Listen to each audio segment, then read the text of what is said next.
the audience, I think, knows my stance on this because I did a weekend podcast. If not, the short stance is I believe the government has every right to deport him, notwithstanding the fact that he's a green card holder and married to an American, which is really kind of an irrelevance legally. But the green card is not an irrelevance. And he's deportable under several different statutes. He's done a number of things that can get him deported. I think some of his speech is grounds enough, but he's actually behaved in a way that could get him deported. You can get deported for a lot of things, even when you're a green card holder. It's a privilege. It's not a right. And Trump had every right to say, you're out of here.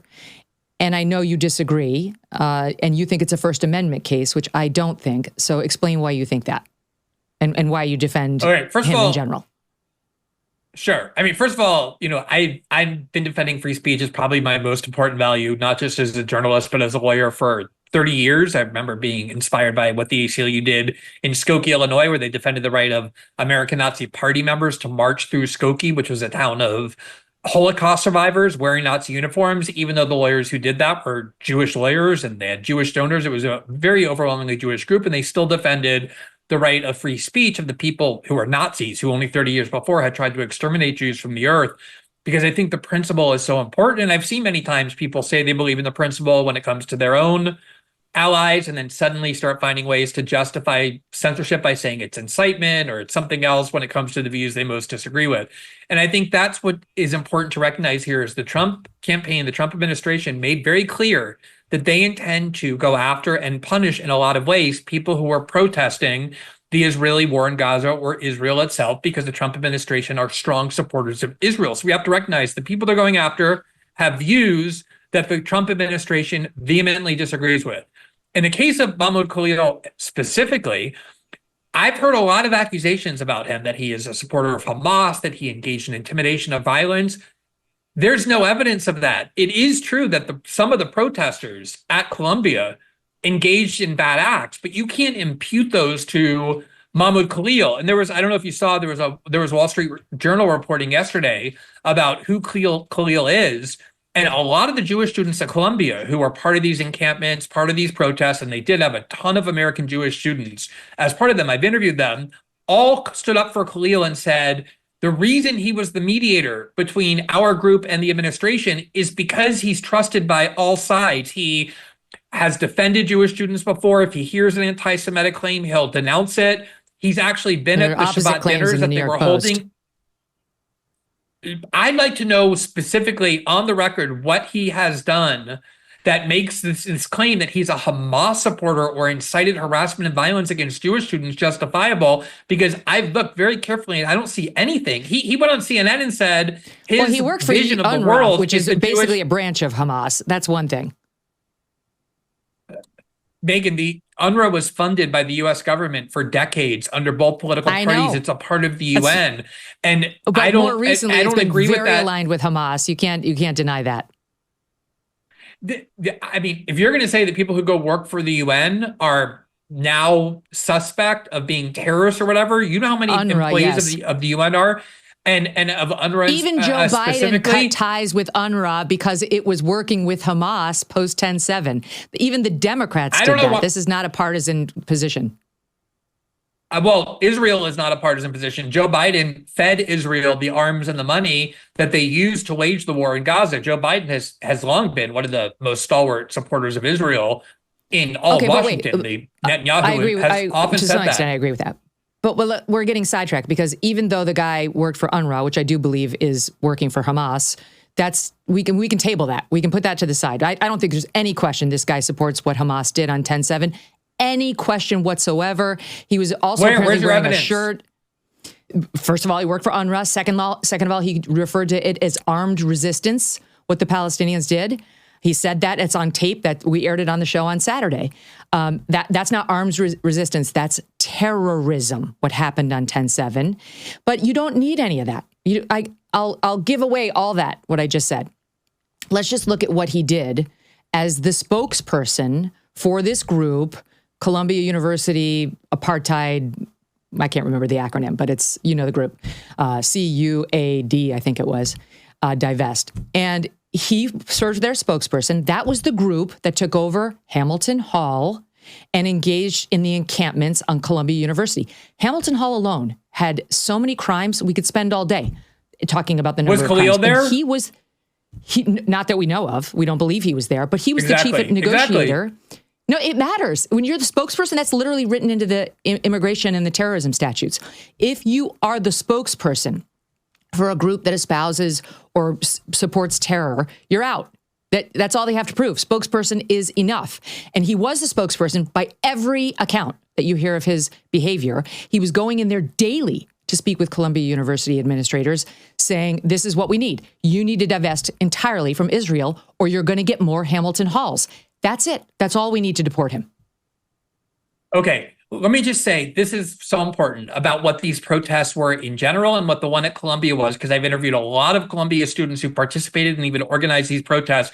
Once again, many of whom are Jewish, many of whom are American Jews. There's tons of American Jews who were vehemently opposed to the Israeli war in Gaza and who went out and protested against it. But a lot of the ones who show up are like Jewish Voices for Peace, which is as Hamas supporting. They count. As Hamas is. They count. They still count as being Jewish. And let's not pretend that they represent the dominant Jewish voice on the issue of 10/7. No, but they represent Hamas. a significant minority. They had Shabbat dinners inside the encampment at Columbia because of how many Jewish students were there. And Khalil would go. Here's what the Wall Street Journal said. Khalil is someone who would even step in front of an aggressor to protect Jewish students and who is a believer in nonviolence. And here's what an American Jewish woman at Columbia said. I can state with full confidence that Mahmoud has never expressed support for Hamas.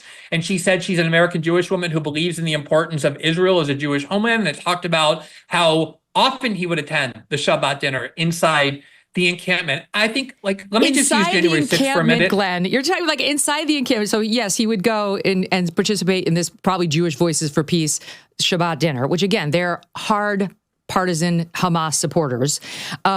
While this group that he was affiliated with was stopping Jews from attending the buildings they wanted to attend, crossing campus when they wanted to cross campus, professors too. I'm super glad he had Shabbat dinner while he was stopping Jews from exercising their rights on the campus.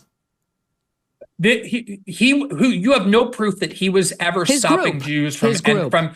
Okay. Seated. So that means what I've spent, 2 or 3 years arguing with liberals by arguing that they had wildly overstated what January 6th was and had unjustly prosecuted the people who were there, especially the ones who never engaged in violence. And what they would tell me is, what do you mean? Here are the people who are beating police officers. This was not a nonviolent protest. And I would say, okay, well, punish the people who used violence against the police officers, but you can't impute that to the entire protest. You can. No, you're taking the worst can when you're talking about terror and immigration. No, you're in it. We're talking about apples and oranges. That's a very different thing. You can't charge somebody with crime by thought or by affiliation unless it's an actual conspiracy. But we don't have to prove that he committed a crime. We don't have to prove that. Although I believe he probably did. If he's the spokesperson for this group, then you could allege extortion. You could allege conspiracy. Now, Alvin Bragg is unlikely to do that, but that doesn't mean crimes haven't been committed by this guy. We'll have to see where the evidence goes. They're looking into that right now, including the DOJ. But you don't have to prove a crime. It's enough that he did it. If he did these things, if he acted as a spokesperson for this group that did commit crimes on the campus of Columbia, he's out. You can get him out under numerous provisions under immigration law for criminality, for supporting terror, for espousing terror, and then ultimately for the Marco Rubio Secretary of State thing that says if you're a threat to foreign policy, you're gone. You don't have to prove anything other than Marco Rubio reasonably believes that. The Bill of Rights still restricts what Marco Rubio can do, even though he's the Secretary of State. The Bill of Rights applies to green card holders. The Supreme Court has said that for 120 years. And if Joe Biden had said, I'm deporting Jordan Peterson because he's expressing a lot of dissent to my views and participating in protest against our policy, and I deem him a threat to foreign policy, every conservative in the country would have said that is a threat to the Constitution to do. I think the important thing here is... It has to be reasonable. There's nothing unreasonable about saying being the spokesperson for an on-campus terror group means you violated your terms of staying here and your green card is getting revoked. I think you're wildly mischaracterizing the point of this protest. I remember, very well in 2002, people who were opposed to the U.S. invasion of Iraq were told, oh, they were Saddam Hussein supporters. And they would say, no, we're not Saddam Hussein supporters. We just don't think the U.S. should invade Iraq. Same thing now. If you don't support financing Ukraine, you're told, oh, you're a Putin supporter. And you say, no, I'm not a Putin supporter. I just don't want the U.S. involved in this war. That's a straw man. These protests were about That's a straw man, Megyn, because these protests were against no one the who was Israeli out on the war streets. in Gaza. They were not defending Hamas. They were demanding that Colombia divest. They were demanding that Colombia. Exactly, but that's not a Hamas. That doesn't mean that you. No, the anti-Israel protesters modeled themselves after the student movements in the 1980s that were against the apartheid regime, the main demand of which was, we demand that you divest from apartheid South Africa. Okay. That's what these students are demanding, that we demand. That is a peaceful protest, not a violent one. The American students cannot be deported for having done that, but someone here on a green card can be. If they had, Trump is not running around trying to deport people who protested on behalf of the Palestinians in Dearborn, Michigan, without committing crimes. He is not doing that. Not yet. The reason this guy, and he's not going to, Glenn, let's be honest. The reason this guy got caught in the crosshairs is because they unleashed hell on that Columbia campus. They behaved criminally. His group, of which he was a spokesman, whom he was defending and making demands on behalf of in dealing with the university daily. That's why he's getting deported, not because he's pro-Palestinian. I'm having trouble about this issue of, is criminality necessary? You keep accusing him of committing a crime. Megyn, hundreds of Columbia students, hundreds, maybe thousands, were arrested throughout 2024 when the administration would call the NYPD on them. Khalil was never even arrested as part of those protests because he was never one of the aggressors. He was the mediator. He was somebody that the administration trusted, that the protesters trusted, to try and bridge and de-escalate. That was his role. To try and depict him as a Hamas supporter, that is... You said... Yeah, no, he does look like a Hamas supporter to me. Of that, I have very little doubt. But I agree. Don't have to prove that. That's the thing. He looks like a Hamas supporter to you, but that doesn't make him one. A lot of people look like things that they're not. I'm not talking about his appearance. I'm talking about the T-shirt, which has some guy with the head exploding, and his behavior at UNRWA, which is basically an arm of Hamas. Just ask Joe Biden. That's why we pulled our support. There is evidence that he's a Hamas supporter, but I don't need to prove that, so it's pointless to spend too much time here. We have deprived somebody, we pulled somebody's green card because he has schizophrenia. You want to tell me we can pull people's green cards for things like that, for violating the terms of their visa? We said, you know what? You violated the terms that we gave you the permission to stay here, so it's over. But we can't pull it for somebody who's the spokesperson for a group that's banging down the doors, that's smashing windows with hammers, that's intimidating Jewish students on campus.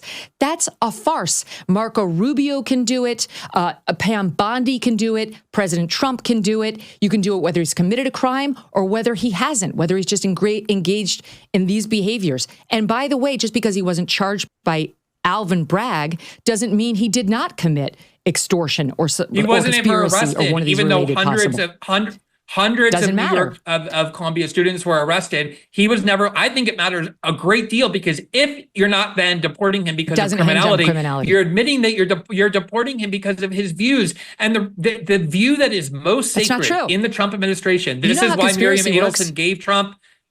No, but there's no, but these claims, they have to be proven. If you're saying, oh, that's right, Glenn, but not even the Trump administration is saying that No. You're misstating it. A conspirator would not have been in Hamilton Hall necessarily. The conspirator may have been Mahmoud Khalil. He wasn't in Hamilton Hall, Megyn. He wasn't. That's my understanding. I've already said that. That's my understanding. He was not that. All of them got arrested. Why are you arguing with me? I already gave you this point. I already gave you this point. It's pointless for us to keep going back and forth. What I'm saying is that, of course, the cops wouldn't have arrested him. He was the negotiator. He was the spokesperson. He was the one in there with Columbia saying, sure is a nice university you have here. Shame if anything happened to it. You could charge conspiracy. You could charge extortion. Whether it's been done or not is irrelevant. He violated the terms of his permission slip to be here, and he can be deported for that alone. You don't go out and buy a life jacket when the boat is already sinking, and you don't buy gold when the economy has already collapsed. Clearly, others are heeding this advice, as gold hit all-time highs already this year. It's not too late for you too, and you could have Birch Gold help you diversify into physical gold. Birch Gold specializes in helping you convert an existing IRA or 401k into a tax-sheltered IRA in physical gold for no money out of pocket. One recent 5-star review said Birch Gold was, quote, knowledgeable, helpful, non-pressure. Get your free info kit on gold by texting the letters MK to the number 989898. There's no obligation, just useful information. With an A+ rating from the Better Business Bureau and countless 5-star reviews, just text MK to 989898 and let the experts at Birch Gold help you secure your future today with gold. Thanks so much for watching. If you like what you just saw, hit the subscribe button for more clips and full episodes.